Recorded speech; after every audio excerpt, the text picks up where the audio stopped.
voit passer les épidémies, les crises et les remous de ce monde depuis des siècles.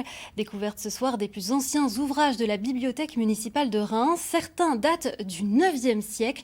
Des livres rares et précieux conservés à la bibliothèque Carnegie. Ils sont parfois menacés par l'humidité, mais les conservateurs font tout pour les préserver. Mathilde Kaczkowski et Raphaël Doumberg.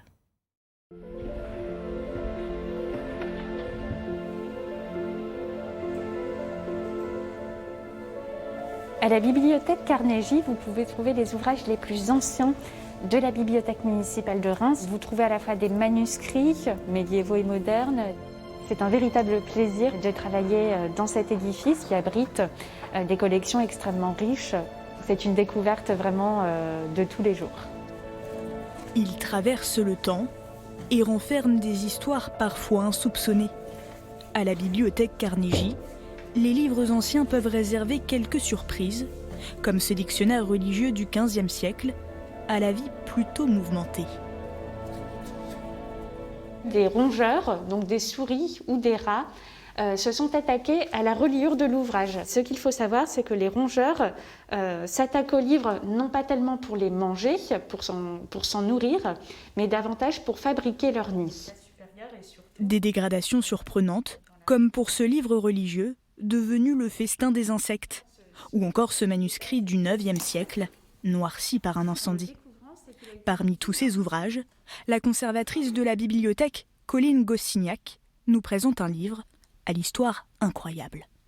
Ce que l'on remarque dans le dos de l'ouvrage, c'est qu'il a subi un éclat d'obus. Nous avons fait le choix de ne pas restaurer cet ouvrage, car nous souhaitons que nos collections soient également un reflet de l'histoire de la bibliothèque de Reims et de son histoire parfois dramatique, notamment lors de la Première Guerre mondiale.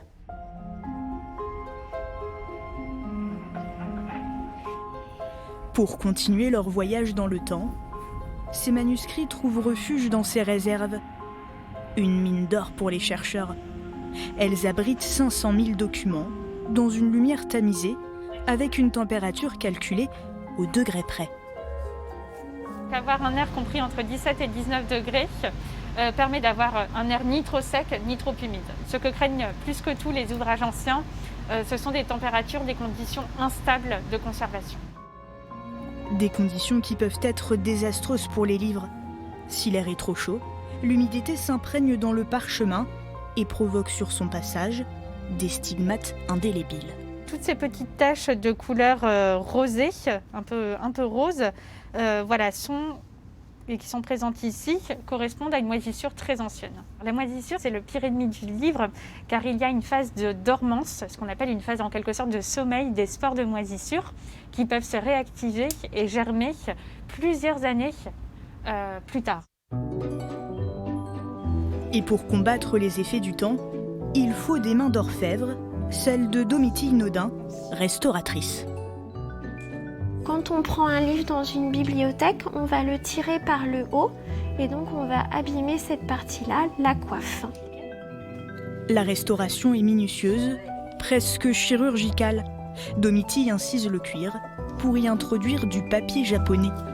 Une fois l'opération terminée, elle colore le papier avec de l'aquarelle, un geste qu'elle maîtrise à la perfection. Chaque année, cette passionnée restaure jusqu'à 70 livres.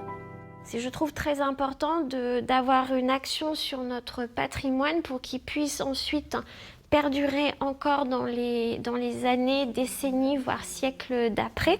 Et c'est d'ailleurs pour ça que j'ai choisi ce métier. D'autres manuscrits, trop abîmés par le temps, sont restaurés dans des ateliers parisiens, à l'image de cet ouvrage du XIVe siècle. Il retrouvera une seconde jeunesse dès l'année prochaine.